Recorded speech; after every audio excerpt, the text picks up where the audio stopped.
ಮೈಸೂರಿಗೆ ticket change ಆಗುತ್ತಾ? ಏಕಾಏಕಿ ಹುಟ್ಟಿಕೊಂಡಿರುವಂತಹ ಚರ್ಚೆ. ನಮ್ಮ ಬಿಜೆಪಿ ಬೀಟ್ನ ರಿಪೋರ್ಟರ್ ರವಿ ಶಿವರಾಮ್ ನೇರ ಸಂಪರ್ಕದಲ್ಲಿದ್ದಾರೆ. ಜೊತೆಗೆ ಅಕಸ್ಮಾತ್ ಪ್ರತಾಪ್ ಸಿಂಹ ಅವರ ಬದಲು ಬೇರೆ ಯಾರನ್ನಾದರೂ ಕಣಕ್ಕಿಳಿಸುವ ನಿರ್ಧಾರ ಬಿಜೆಪಿ ಮಾಡಿದ್ರೆ ಕಾಂಗ್ರೆಸ್ಸಿನ ಕ್ಯಾಂಡಿಡೇಟ್ ಕೂಡ ಚೇಂಜ್ ಆಗ್ತಾರೆ ಅನ್ನುವಂಥ ಚರ್ಚೆ ಜೋರಾಗಿ ನಡೀತಾ ಇದೆ. ಆ ಪ್ರಶ್ನೆಗೆ ಉತ್ತರ ಕೊಡೋದಕ್ಕೆ ಮಾರುತೇಶ್ ನಮ್ಮ ಕಾಂಗ್ರೆಸ್ ಬೀಟ್ನ ರಿಪೋರ್ಟರ್ ನೇರ ಸಂಪರ್ಕದಲ್ಲಿದ್ದಾರೆ. ಜೊತೆಗೆ ನನ್ನ ಕೊಲೀಗ್ ಪ್ರಶಾಂತ್ ನಾಥ್ ಮತ್ತೊಮ್ಮೆ ಜಾಯ್ನ್ ಆಗಿದ್ದಾರೆ. ಮೊದಲಿಗೆ ರವಿ ಶಿವರಾಮ್ರನ್ನೇ ಮಾತಾಡ್ತಿದ್ದೀನಿ. ರವಿ, ಯಾವತ್ತೂ ಬದಲಾಗಬಹುದಾದ ಲಿಸ್ಟ್ನಲ್ಲಿ ಪ್ರತಾಪ್ ಸಿಂಹ ಅವ್ರ ಹೆಸರು ಇರಲಿಲ್ಲ. ಏಕಾಏಕಿ ಇದೊಂದು ಚರ್ಚೆ ಬಂದಿದೆ. ಏನಾಗಿದೆ ಅಜಿತ್? ಏಕಾಏಕಿ ಚರ್ಚೆ ಬಂದಿದೆ ನಿಜ, ಆದರೆ ಒಂದು ರೀತಿಯ ಗುಸುಗುಸು ಅಥವಾ ಪ್ರತಾಪ್ ಸಿಂಹ ಅವರ ಬಗ್ಗೆ ಆಗಾಗ ಕೆಲವು ನಾಯಕರುಗಳು ಮಾತಾಡ್ತಾ ಇದ್ದಿದ್ದು ನಮ್ಮ ಕಿವಿ ಮೇಲೆ ಬೀಳ್ತಾ ಇತ್ತು. ಆದರೆ ಅದು ಟಿಕೆಟ್ ತಪ್ಪತ್ತೆ ಅಥವಾ ತಪ್ಪಿಸಬೇಕು ಅನ್ನುವಷ್ಟರ ಮಟ್ಟಿಗೆ ಮತ್ತು ದೆಹಲಿಗೆ ಹೋಗಿ ಆ ವಿಚಾರ ಚರ್ಚೆ ಆಗತ್ತೆ ಅನ್ನುವಷ್ಟರ ಮಟ್ಟಿಗಿನ ಗಂಭೀರವಾದ ಆಂತರಿಕ ಚರ್ಚೆಗಳೇನು ಪಾರ್ಟಿ ವಲಯದಲ್ಲಿ ಆಗಿರಲಿಲ್ಲ. ಹಾಗಾಗಿ ಇದು ಅಕಸ್ಮಾತ್ ಆಗಿ ಹುಟ್ಟುಕೊಂಡ ಚರ್ಚೆ ಅಂತ ಹೇಳಿದ್ರೆ ಖಂಡಿತವಾಗಿಯೂ ತಪ್ಪಲ್ಲ. ಅಜಿತ್, ಒಂದು ಬಿಜೆಪಿಯಲ್ಲಿ ಒಂದು ಮಾತಿದೆ, ಅವತ್ತು ಹಳೆ ಮೈಸೂರು ಭಾಗದಲ್ಲಿ ಬಿಜೆಪಿ ಇಷ್ಟು ವರ್ಷದಿಂದ ಯಾಕೇನು ಬೆಳೆದಿಲ್ಲ ಹೇಳುವಂಥ ಚರ್ಚೆಗಳನ್ನು ಆಂತರಿಕವಾಗಿ ಮಾಡ್ತಾರೆ. ಯಾಕೇನು ಅಂತ ರೀಸನ್ಗಳನ್ನು ಈಗ ಮಾತನಾಡುವಂಥ ಅಥವಾ ಅದ್ರ ಬಗ್ಗೆ ವಿಮರ್ಶೆ ಮಾಡುವಂಥದ್ದು ಅಗತ್ಯ ಇಲ್ಲ. ಆದರೆ ಪಾರ್ಟಿ ವಲಯದಲ್ಲಿ ಇರುವಂಥದ್ದು ಆ ರೀತಿಯ ಚರ್ಚೆ. ಯಾಕೆಂದರೆ ಮೇಲಿಂದ ಮೇಲೆ ಕಾರ್ಯಕರ್ತರುಗಳು ಹೇಳ್ತಾ ಇರುವಂಥದ್ದು ಏನು, ಒಂದು ಕ್ಷೇತ್ರದ ಟಿಕೆಟ್ಗಳನ್ನು ಘೋಷಣೆ ಮಾಡಿ ಮುಂದಿನ ಬಾರಿ ಟಿಕೆಟನ್ನು ಕೊಡುವಾಗ ನಮ್ಮ ನಾಯಕರುಗಳು ಬದಲಾವಣೆಗಳನ್ನು ಮಾಡ್ತಾರೆ. ಈ ಕಾರಣಕ್ಕೋಸ್ಕರ ನಮ್ಮ ಸಂಘಟನೆ ಬಲ ಆಗಿಲ್ಲ.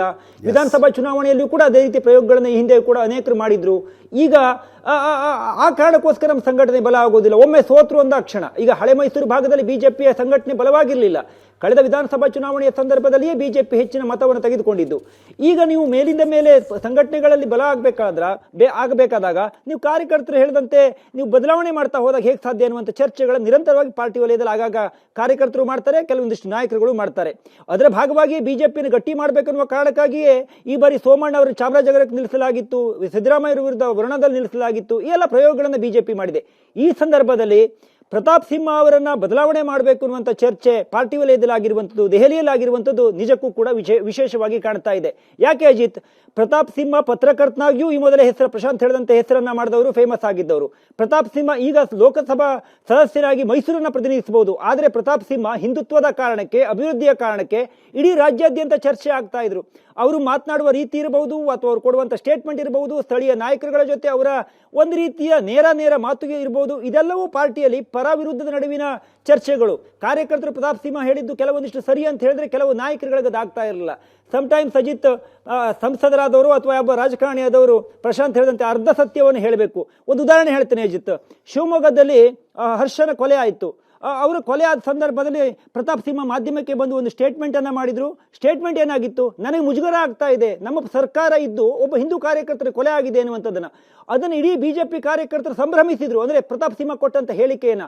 ಆ ಸಂದರ್ಭಕ್ಕೆ ಒಬ್ಬರು ಪ್ರತಾಪ್ ಸಿಂಹಗೆ ಕೇಂದ್ರದಿಂದ ಫೋನ್ ಮಾಡಿದ್ರು, ನೀವು ಯತ್ನಾಳ್ ಆಗಬೇಡಿ ಹೇಳುವಂತ ಮಾತುಗಳನ್ನು ಹೇಳಿದಾಗ ಪ್ರತಾಪ್ ಸಿಂಹ ಅದಕ್ಕೆ ಹೆಚ್ಚಾಗಿ ತಲೆಯನ್ನೇ ಕೆಡಿಸ್ಕೊಂಡಿರಲಿಲ್ಲ. ಅಂದ್ರೆ ಈ ರೀತಿಯ ನೇರ ಮಾತುಗಳು ಪ್ರತಾಪ್ ಸಿಂಹ ಅವರ ಇವತ್ತು ಟಿಕೆಟ್ ಬದಲಾವಣೆಯ ಚರ್ಚೆಗೆ ಈ ಎಲ್ಲ ಕಾರಣಗಳು ಒಂದು ಅಂತ ಅನಿಸುತ್ತೆ. ಪ್ರತಾಪ್ ಸಿಂಹ ಅವರು ಈಗ ಅಜಿತ್ ಒಕ್ಕಲಿಗ ಸಮುದಾಯಕ್ಕೆ ಸೇರಿದವರು. ಅವರನ್ನು ಒಕ್ಕಲಿಗ ಅಂತ ಯಾರು ನೋಡ್ತಾ ಇರಲಿಲ್ಲ. ಅವರೊಬ್ಬ ರೈಟರ್ ಆಗಿ, ಅವರೊಬ್ಬ ಸಂಸದರಾಗಿ ಮಾಡುವ ಅಭಿವೃದ್ಧಿ ಕಾರ್ಯಗಳಿಂದಾಗಿ ಅವರ ಬಗ್ಗೆ ಚರ್ಚೆ ಮಾಡ್ತಾ ಇದ್ರು. ಆದರೆ ಬಿಜೆಪಿಯಲ್ಲಿ ನೀವು ಒಂದು ಸಮುದಾಯವನ್ನಾಗಿ ನೀವು ಚರ್ಚೆಯನ್ನು ಮಾಡಿದಾಗ ಬಿಜೆಪಿಗೆ ಅಜಿತ್ ಕಾಂಗ್ರೆಸ್ ಅಲ್ಲಿ ಇರುವಂತೆ, JDS ಅಲ್ಲಿ ಇರುವಂತೆ ಅತಿ ಹೆಚ್ಚಿನ ಒಕ್ಕಲಿಗ ನಾಯಕರುಗಳಿಲ್ಲ. ಅಶೋಕ್ 7 ಬಾರಿ ಗೆದ್ದು ಮೇಲಿನ ಮೇಲೆ ಅಧಿಕಾರವನ್ನು ಪಡೆದು ಈಗ ವಿಪಕ್ಷ ನಾಯಕರಾಗಿದ್ದಾರೆ ಅಂತ ಹೇಳಿದ್ರೆ ಬಿಜೆಪಿಯಲ್ಲಿ ಗಟ್ಟಿಯಾದ ಒಕ್ಕಲಿಗ ನಾಯಕರಿಲ್ಲ. ಅಶೋಕ್ ಅವರು ಸರ್ವೈವ್ ಆಗೋದಕ್ಕೆ ಅಥವಾ ಅವರು ಉನ್ನತ ಸ್ಥಾನಗಳನ್ನು ಮತ್ತೆ ಪಡೆಯೋದಕ್ಕೆ ಅವರ ಜಾತಿಯೂ ಅವರ ಸಮುದಾಯವೂ ಒಂದು ಕಾರಣ ಎನ್ನುವಂಥದ್ದು ಬಿಜೆಪಿಗೆ ಒಪ್ಪಿಕೊಳ್ಳುವಂಥ ಸತ್ಯ.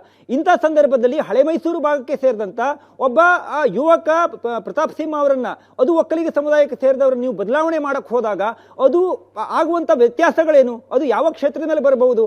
ಸರಿ, ಪ್ರತಾಪ್ ಸಿಂಹ ಅವರ ಬದಲಿಗೆ ಯದುವೀರ್ ಅವರನ್ನು ಇನ್ಯಾರನ್ನು ತಂದು ನಿಲ್ಲಿಸಬಹುದು. ಆದರೆ ಆ ಸಮುದಾಯ ಅದನ್ನು ಒಪ್ಕೊಳ್ಳುತ್ತಾ ಎನ್ನುವಂಥದ್ದು ಪ್ರಶ್ನೆ. ಅದೇ ಕಾರಣಕ್ಕೆ ಅಜಿತ್ ನೋಡಿ, ಈಗ GT ದೇವೇಗೌಡರು ಹೇಳ್ತಾ ಇದ್ದಾರೆ ನನ್ನನ್ನು ಯಾರು ಸಂಪರ್ಕ ಮಾಡಿಲ್ಲ ಅಂತ. ಆದರೆ ನಮಗಿರುವ ಮಾಹಿತಿ ಏನು? GT ದೇವೇಗೌಡರನ್ನ ಕಾಂಗ್ರೆಸ್ ಇಂದ ತಂದು ಅವರಿಗೆ ಲೋಕಸಭೆ ಟಿಕೆಟ್ ಅನ್ನು ಕೊಟ್ಟು ನಿಲ್ಲಿಸುವಂತ ಪ್ರಯತ್ನ. ಪ್ರತಾಪ್ ಸಿಂಹ ಅವರಿಗೆ ಟಿಕೆಟ್ ಸಿಗೋದಿಲ್ಲ ಎನ್ನುವಂತ ಚರ್ಚೆ ಶುರುವಾಗ್ತಾ ಇದ್ದಂತೆ ಕಾಂಗ್ರೆಸ್ ಅಲ್ಲಿ ಟಿಕೆಟ್ ಘೋಷಣೆ ಮಾಡೋದನ್ನು ನಿಲ್ಲಿಸ್ಬಿಡ್ತು. ಲಕ್ಷ್ಮಣ್ ಅವರ ಹೆಸರನ್ನು ದೆಹಲಿಗೆ ಕಳಿಸಿದ್ರು ಕೂಡ ಈ ರೀತಿ ಚರ್ಚೆ ಆಗಿದೆ ಅಂದಾಕ್ಷಣ ಅದನ್ನು ಸ್ಟಾಪ್ ಮಾಡಲಾಯಿತು. ಪ್ರತಾಪ್ ಸಿಂಹ ಸ್ಪರ್ಧೆ ಮಾಡೋದು ಖಚಿತವಾಗಿತ್ತು ಎನ್ನುವ ಕಾರಣಕ್ಕೋಸ್ಕರವೋ ಏನೋ ಗೊತ್ತಿಲ್ಲ, ಸಿದ್ದರಾಮಯ್ಯ ಅವರ ಪುತ್ರ ಹೇಳಿದ್ರು, ಯತೀಂದ್ರ ನಾನು ಇದನ್ನು ಸ್ಪರ್ಧೆ ಮಾಡೋದಿಲ್ಲ, ನಾನು ಲೋಕಸಭೆಗೆ ಆಸ್ಪಿರೆಂಟ್ ಅಲ್ಲ ಹೇಳುವಂಥ ಮಾತುಗಳು ಹೇಳ್ತಾ ಇದ್ರು. ಅಜಿತ್ ಮೈಸೂರಿನಲ್ಲಿ 4 ರಿಂದ 4.5 ಲಕ್ಷ ಒಕ್ಕಲಿಗ ಮತಗಳಿದ್ದಾವೆ. ಅಲ್ಲಿ ಕಳೆದ ಬಾರಿ 2 ಬಾರಿ ಪ್ರತಾಪ್ ಸಿಂಹ ಗೆದ್ದಿದ್ದಾರೆ ಅಂದರೆ ಕೇವಲ ಬಿಜೆಪಿ ಮತಗಳನ್ನು ಮಾತ್ರ ಪಡೆದು ಗೆದ್ದಿದ್ದಾರೆ ಅಂತ ಅರ್ಥ ಅಲ್ಲ. ಅಲ್ಲಿರುವಂಥ JDS ಕಾರ್ಯಕರ್ತರು ಕೂಡ ಲೋಕಸಭೆ ಅಂತ ಬಂದಾಗ ಪ್ರತಾಪ್ ಸಿಂಹ ಅವರಿಗೆ ಸಪೋರ್ಟ್ ಮಾಡಿದ್ದಾರೆ ಎನ್ನುವಂಥದ್ದು ಎಲ್ಲರಿಗೂ ಗೊತ್ತಿರುವ ಸತ್ಯ. ಈ ಸಂದರ್ಭದಲ್ಲಿ ಮೈತ್ರಿಯಾಗಿ ಬಿಜೆಪಿ JDS ಮೈತ್ರಿಯನ್ನು ಮಾಡಿಕೊಂಡ ಬಳಿಕ ಒಬ್ಬ ಪ್ರಬಲ ಸಮುದಾಯವನ್ನು ಟಿಕೆಟ್ ಅನ್ನು ತಪ್ಪಿಸುವಂತ ಯೋಚನೆಯನ್ನ ಕೇಂದ್ರ ನಾಯಕರುಗಳು ಮಾಡ್ತಾರಾ? ಇದು ಕ್ವಶನ್. ಯಾಕೆಂದ್ರೆ ರಾಜ್ಯ ಪ್ರಶಾಂತ್ ಹೇಳಿದ ಹಾಗೆ ಪ್ರತಾಪ್ ಸಿಂಹ ಅವರಿಗೆ ಟಿಕೆಟ್ ಮೊದಲನೆಯ ಲಿಸ್ಟ್ ನಲ್ಲಿ ಅನೌನ್ಸ್ ಆಗ್ಲಿಕ್ಕಿಲ್ಲ. 2ನೇ ಲಿಸ್ಟ್ ನಲ್ಲಿ ಆಗುತ್ತೋ ಇಲ್ವೋ ಅನ್ನೋದು ಇನ್ನು ಮುಂದಿನ ಬೆಳವಣಿಗೆಗಳು ಏನೇನಾಗುತ್ತೆ ಅನ್ನೋದ್ರ ಮೇಲೆ ಡಿಪೆಂಡ್.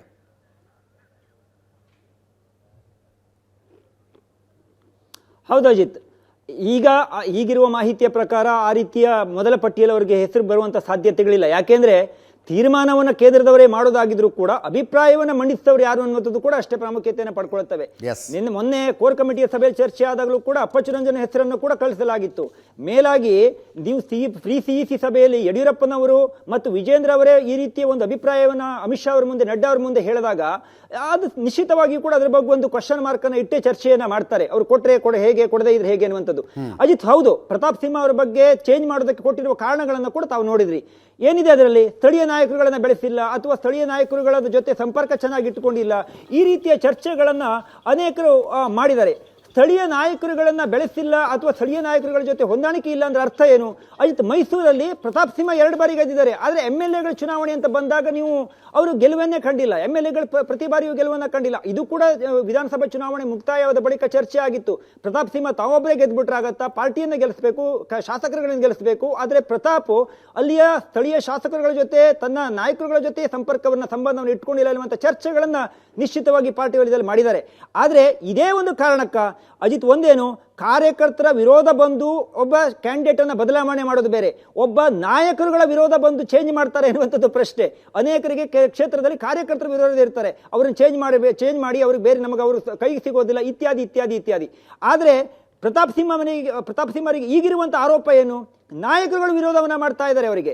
ಅಲ್ಲಿಯ ಸ್ಥಳೀಯ ನಾಯಕರು ಇರಬಹುದು, ಎಲ್ಲರಿಗೂ ಗೊತ್ತಿದೆ ಅಲ್ಲಿ ಯಾರ್ಯಾರ ಜೊತೆ ಅವರ ಸಂಪರ್ಕ ಸಂಬಂಧಗಳು ಹೇಗಿದೆ ಅನ್ನುವಂಥದ್ದು. ಪ್ರತಾಪ್ ಸಿಂಹ ಬೇಡ, ಅವ್ರು ನಮ್ಮ ಜೊತೆ ಯಾವುದೇ ಒಂದು ಅಭಿವೃದ್ಧಿ ಕಾರ್ಯಗಳಿಗಾಗಲಿ ಯಾವುದಕ್ಕೆ ಆಗಲಿ ನಮ್ಮ ಜೊತೆ ಸಮಾಲೋಚನೆಯೇ ಮಾಡೋದಿಲ್ಲ, ಏಕಾಏಕಿ ಎಲ್ಲ ಕಾರ್ಯಗಳಿಗೂ ಅವರು ಕೈ ಹಾಕ್ತಾರೆ. ಈ ರೀತಿಯ ಆರೋಪಗಳಿದೆ. ಇದು ಕಾರ್ಯಕರ್ತರ ಲೆವೆಲ್ ಹೇಗಿರುತ್ತೆ ಚರ್ಚೆ ಹೇಳುವಂಥದ್ದು ಮುಖ್ಯ. ಯಾಕೆಂದ್ರೆ ಕಾರ್ಯಕರ್ತರು ಅವ್ರ ಬಗ್ಗೆ ಇರುವ ಅಭಿಪ್ರಾಯ ಏನು? ಪ್ರತಾಪ್ ಸಿಂಹ ಕೆಲಸ ಮಾಡ್ತಾರೆ. ಪ್ರತಾಪ್ ಸಿಂಹ ನಮ್ಮದೇ ಚಾನಲ್ ಒಮ್ಮೆ ಅಜಿತ್ ಹೇಳಿದ್ರು, ತಮಗೆ ನೆನಪಿದೆ ಅಂದ್ಕೊತೀನಿ, ನಾನು ಮದುವೆ ಮುಂಜಿಗಳಿಗೆಲ್ಲ ಹೋಗೋದಿಲ್ಲ, ನಾನು ಏನಿದ್ರು ಕೆಲಸ ಮಾಡ್ತೇನೆ, ಕಾರ್ಯ ಮಾಡ್ತೇನೆ, ಆ ಕೆಲಸಕ್ಕಾಗಿ ನನ್ನನ್ನು ಆಯ್ಕೆ ಮಾಡಿದ್ದಾರೆ ಎನ್ನುವಂಥದ್ದು. ಇದು ಪೊಲಿಟಿಕಲಿ ಆಗುವಂತಹ ಅನೇಕ ಸಮಸ್ಯೆಗಳು. ಪ್ರತಾಪ್ ಸಿಂಹ ನೇರವಂತಿಕೆ ಎನ್ನುವಂಥದ್ದೇನೋ ಸರಿ, ಆದರೆ ಯಾರೋ ಪ್ರೀತಿಯಿಂದ ಮದುವೆಗೆ ಕರೆದಾಗ ನಾನು ಹೋಗೋದಿಲ್ಲ ಹೇಳುವಂಥದ್ದು ನೇರವಾಗಿ ನಾನು ಈ ರೀತಿ ಹೇಳಿದಾಗ ಅದು ಒಂದು ರೀತಿ ಚರ್ಚೆಗೂ ಕೂಡ ಕಾರಣ ಆಗ್ತದೆ. ವಿಚಾರ ಚಿಕ್ಕದಾಗಿರಬಹುದು, ಆದರೆ ಈ ರೀತಿಯ ಅನೇಕ ಸಂಗತಿಗಳು ಪ್ರತಾಪ್ ಮೇಲಿರುವಂತಹ ವಿರೋಧದ ಕನ್ಸಿಡರ್ ಮಾಡಿದ್ರೆ ನರೇಂದ್ರ ಮೋದಿ ಅವರಿಗೆ ಟಿಕೆಟ್ ಕೊಡಬಾರ್ದು ಹೇಳುವಂತ ನಿರ್ಣಯ ಮಾಡ್ತಾರೆ. ಆದರೆ ಪ್ರತಾಪ್ ಸಿಂಹ ಅವರ ಬಗ್ಗೆ ಈಗ ಟಿಕೆಟ್ ಅನ್ನು ತಪ್ಪಿಸುವಂತ ವಿಚಾರಕ್ಕೆ ಕೈ ಹಾಕಿದ್ರೆ, ಪ್ರಶಾಂತ್ ಆಗಲೇ ಹೇಳಿದ್ರು, ಅಜಿತ್ ಈ ಬಾರಿ CT ರವಿಯವರಿಗೆ ಟಿಕೆಟ್ ಕೊಡ್ತಾರೋ ಕೊಡಲ್ವೋ ಅನ್ನೋದು ಗೊತ್ತಿಲ್ಲ, ಬಹುತೇಕ ಸಿಗಲ್ಲ ಅನ್ನುವಂಥ ಚರ್ಚೆ ಪಾರ್ಟಿ ವಲಯದಲ್ಲಿ ಇದ್ದಾವೆ. ಅನಂತಕುಮಾರ್ ಹೆಗಡೆ ಅವರಿಗೆ ಕೊಡ್ತಾರೋ ಕೊಡಲ್ವೋ ಗೊತ್ತಿಲ್ಲ. ಅವರು ಕೂಡ ಹಿಂದುತ್ವದ ನಾಯಕರ ಆಗಿ ಗುರುತಿಸಿಕೊಂಡವರು, ಹಿಂದೂ ಹುಲಿ ಹೇಳುವಂತ ಬಿರುದುಗಳನ್ನು ಪಡ್ಕೊಂಡವರು. ಅದರ ಜೊತೆಗೆ ಅಜಿತ್ ಈಗ CT ರವಿ, ಪ್ರತಾಪ್ ಸಿಂಹ, ಅದೇ ರೀತಿ ಶೋಭಾ ಕರಂದ್ಲಾಜೆ, ಅದೇ ರೀತಿ ನಳಿನ್ ಕುಮಾರ್ ಕಟೀಲ್, ಇವರು ಎಲ್ಲರಿಗೂ ಕೂಡ ಅಜಿತ್ ನೀವು ಟಿಕೆಟ್ ಅನ್ನು ತಪ್ಪಿಸುವಂತ ಪ್ರಯತ್ನವನ್ನ ಮಾಡಿದಾಗ ಅದನ್ನು ಜೀರ್ಣಿಸ್ಕೊಳ್ಳೋಕ್ಕಾಗತ್ತಾ? ಅಂದ್ರೆ ಜೀರ್ಣಿಸ್ಕೊಳ್ಳುವಂತ ಅರ್ಥ ಇದನ್ನು ಕಾರ್ಯಕರ್ತರ ಹಂತದಲ್ಲಿ ಇದನ್ನು ಸಹಿಸಿಕೊಳ್ಳೋಕ್ಕಾಗತ್ತಾ? ಕಾರ್ಯಕರ್ತರು ಇದನ್ನು ಪ್ರಶ್ನೆ ಮಾಡಲ್ವಾ ಹೇಳುವಂತ ಪ್ರಶ್ನೆಗಳು ಕೂಡ ಪಾರ್ಟಿಯ ನಾಯಕರುಗಳ. ಕಾಂಗ್ರೆಸ್ಸಿನ ಕಥೆಯನ್ನು ಕೇಳೋಣ. ಈಗ ಮಾರುತೇಶ್ ನಮ್ಮ ಜೊತೆಗೆ ನೇರ ಸಂಪರ್ಕದಲ್ಲಿದ್ದಾರೆ. ಮಾರುತೇಶ್, ಕಾಂಗ್ರೆಸ್ಸಿನ ಸ್ಟ್ರಾಟಜಿ ಕೂಡ ಚೇಂಜ್ ಆಗುತ್ತೆ. ಮೈಸೂರಿನಲ್ಲಿ ಪ್ರತಾಪ್ ಸಿಂಹ ಅವರಿಗೆ ಟಿಕೆಟ್ ಸಿಗುತ್ತೋ ಸಿಗೋದಿಲ್ವೋ ಅನ್ನೋದರ ಮೇಲೆ GT ದೇವೇಗೌಡರನ್ನ ಅಪ್ರೋಚ್ ಮಾಡಿದ್ದಾರೆ ಅನ್ನುವಂಥದ್ದು ಖಚಿತ ಮಾಹಿತಿ.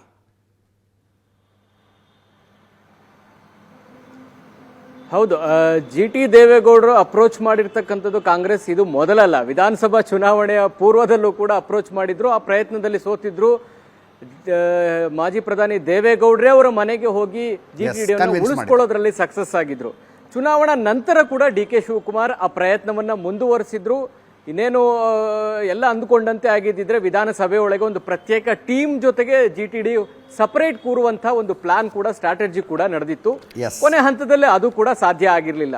ಸೊ ಈಗ ಲೋಕಸಭಾ ಚುನಾವಣೆ ಹತ್ತಿರ ಇರುವಂತಹ ಸಂದರ್ಭದಲ್ಲಿ ಕಾಂಗ್ರೆಸ್ಗೆ GT ದೇವೇಗೌಡರಂತಹ ನಾಯಕರ ಅಗತ್ಯತೆ ಮೈಸೂರಿನಲ್ಲಿ ನಿಶ್ಚಿತವಾಗಿಯೂ ಇದೆ. ಕಾರಣ ಕಾಂಗ್ರೆಸ್ಗೆ ಒಂದು ಸಮರ್ಥ ಅಭ್ಯರ್ಥಿ ಇಲ್ಲ. ಒಕ್ಕಲಿಗರ ಅಭ್ಯರ್ಥಿಯನ್ನೇ ಕಣಕ್ಕಿಳಿಸ್ತೀವಿ ಅಂದಾಗ್ಲೂ ಕೂಡ ಅಂತ ಒಂದು ಸಮರ್ಥ ಅಭ್ಯರ್ಥಿಗಳ ಹೆಸರುಗಳಿಲ್ಲ. ಯಾಕೆ ಇದು ಪ್ರತಿಷ್ಠೆ ಆಗಿದೆ? ಕಾರಣ ಮುಖ್ಯಮಂತ್ರಿಗಳ ತವರು ಜಿಲ್ಲೆ ಮೈಸೂರಿನಲ್ಲಿ ಕಾಂಗ್ರೆಸ್ ಗೆಲ್ಲದೇ ಇದ್ರೆ ಸಿದ್ದರಾಮಯ್ಯನವರ ನಾಯಕತ್ವಕ್ಕೂ ಕೂಡ ಅದು ಕಪ್ಪು ಮಸಿ ಬಳಿಯುವಂತಹ ಸಾಧ್ಯತೆಗಳಿದಾವೆ. ಮತ್ತು ಅದೇ ಹೆಚ್ಚು ಚರ್ಚೆಗೆ ಒಳಪಟ್ಟು ಕುರ್ಚಿ ಅಲುಗಾಡುವ ಪರಿಸ್ಥಿತಿಗೂ ಕೂಡ ಹೋದ್ರೂ ಅಚ್ಚರಿ ಇಲ್ಲ. ಯಾಕೆಂದ್ರೆ ತಮ್ಮ ಜಿಲ್ಲೆಯನ್ನೇ ಗೆಲ್ಲಿಸ್ಕೊಳ್ಳದೆ ಇದ್ದ ಮೇಲೆ ಏನು ಅನ್ನುವಂಥ ಪ್ರಶ್ನೆ ಎದುರಾಗುತ್ತೆ. ಕಾಂಗ್ರೆಸ್ನ ಒಳಗೆ ಅದೊಂದು ಶುರುವಾಗುತ್ತೆ. ಸೊ ಆ ಕಾರಣಕ್ಕಾಗಿ ಮೈಸೂರನ್ನ ಗೆಲ್ಲಲೇಬೇಕಾದಂತಹ ಒತ್ತಡ ಮತ್ತು ಅನಿವಾರ್ಯತೆ ಕಾಂಗ್ರೆಸ್ಗೆ ಇದೆ ಅಜಿತ್ ಸರ್. ಹಾಗಾಗಿನೇ ಜಿಟಿ ದೇವೇಗೌಡ ಅಂತ ನಾಯಕರನ್ನ ಕರೆತರುವಂತ ಪ್ರಯತ್ನಗಳು ಬಹಳ ಗಂಭೀರವಾಗಿ ಆಗ್ತಾ ಇದೆ. ಪ್ರಶಾಂತ್ ಮಾತಾಡ್ತಾರೆ ನೋಡಿ. ಪ್ರತಾಪ್ ಸಿಂಹಗೆ ಟಿಕೆಟ್ ಸಿಗದೇ ಇದ್ರೆ ತಮ್ಮ ಮಗ ಮಾರುತೇಶ್, ಒಂದು ಪ್ರಶ್ನೆ ಅಂದರೆ ಜಿ ಟಿ ದೇವೇಗೌಡರ ಹೆಸರು ಬಂದಾಕ್ಷಣ ನನಗೊಂದು ಗಂಟೆಯಿಂದ ಕಾಡ್ತಾ ಇರತಕ್ಕಂಥ ಪ್ರಶ್ನೆ ಅಂದರೆ, ಜಿ ಟಿ ದೇವೇಗೌಡರು ಶಾಸಕರು, ಅವರ ಮಗನೂ ಶಾಸಕರು. ಸರಿಯಪ್ಪ, ನೀವು ಕಾಂಗ್ರೆಸ್ನಿಂದ ಟಿಕೆಟ್ ಪಡಿಬೇಕಾದ್ರೆ ಇಲ್ಲಿ ರಾಜೀನಾಮೆಯನ್ನು ಕೊಡಬೇಕು, ಅಲ್ಲಿ ಹೋಗಿ ಕಾಂಗ್ರೆಸ್ ಕೇಂದ್ರದಲ್ಲಿ ಅಧಿಕಾರಕ್ಕೆ ಬರುತ್ತೆ ಅಂತಕ್ಕಂಥ ಗ್ಯಾರಂಟಿಯೂ ಏನಿಲ್ಲ. ಯಾವ ಕಾರಣಕ್ಕಾಗಿ ಜಿ ಟಿ ದೇವೇಗೌಡರು ರಾಜೀನಾಮೆ ಕೊಟ್ಟು ಕಾಂಗ್ರೆಸ್ ಅಂದರೆ ಪೊಲಿಟಿಕಲ್ ಲಾಜಿಕಲ್ ಕೂಡ್ತಾ ಇಲ್ಲ ಅದು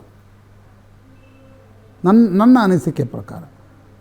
ಸರಿಯಪ್ಪ, ಮಗನಿಗೆ ಕ್ಷೇತ್ರ ಬಿಟ್ಕೊಡ್ತೀನಿ ನಾನು. ಅಲ್ಲ, ಜಿ ಟಿ ದೇವೇಗೌಡರಿಗೆ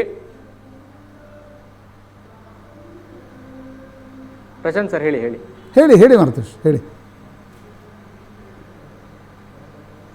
ಈಗ ಜಿ ಟಿ ದೇವೇಗೌಡರಿಗೆ JDS ನಲ್ಲೂ ಒಂದು ದೊಡ್ಡ ಮಟ್ಟಗಿನ ಅಸಮಾಧಾನ ಇದೆ. ಅವರು ಬಹಿರಂಗವಾಗಿ ಎಲ್ಲೂ ತೋಡ್ಕೊಳ್ಳದೆ ಇದ್ರೂ ಕೂಡ ತಮ್ಮ ಆಪ್ತ ವಲಯದಲ್ಲಿ ಹೇಳ್ಕೊಂಡಿರೋದಾರೆ. ಕಾರಣ ಏನು ಅಂದ್ರೆ, ಅವ್ರನ್ನ ಕೋರ್ ಕಮಿಟಿ ಅಧ್ಯಕ್ಷರನ್ನು ಮಾಡಿದ್ದಾರೆ.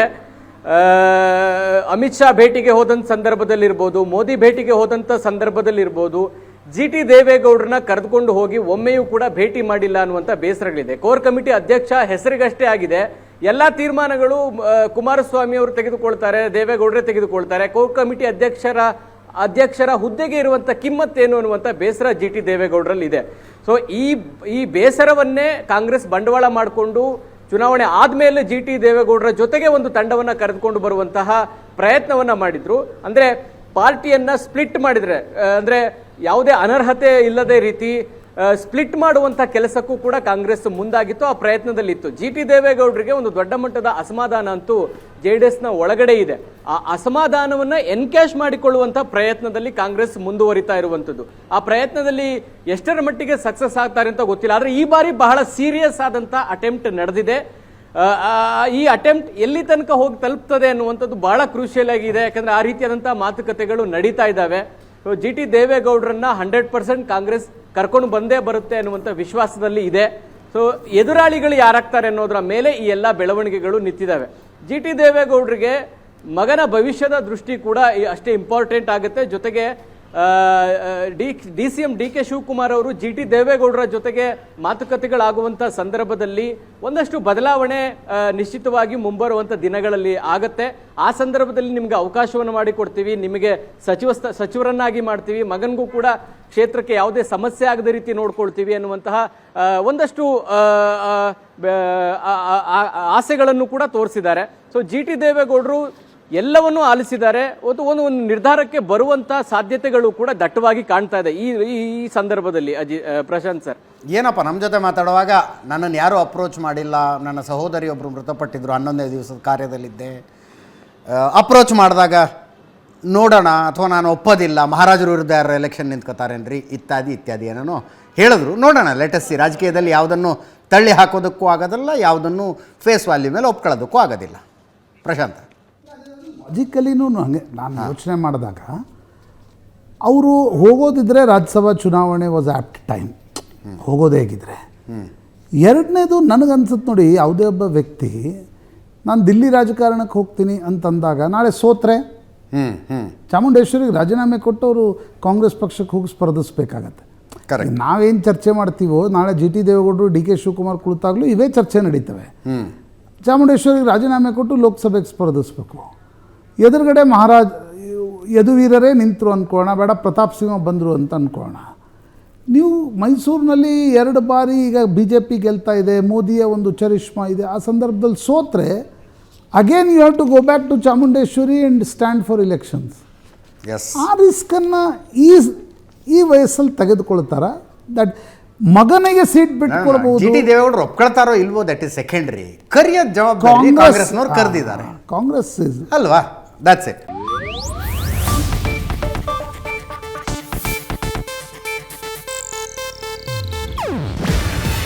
ಇದು ಏಷ್ಯಾನೆಟ್ ನ್ಯೂಸ್ ನೆಟ್ವರ್ಕ್ ಪ್ರಸ್ತುತಿ. ನೀವು ನೋಡ್ತಿದ್ದೀರಾ ಏಷ್ಯಾನೆಟ್ ಸುವರ್ಣ ನ್ಯೂಸ್.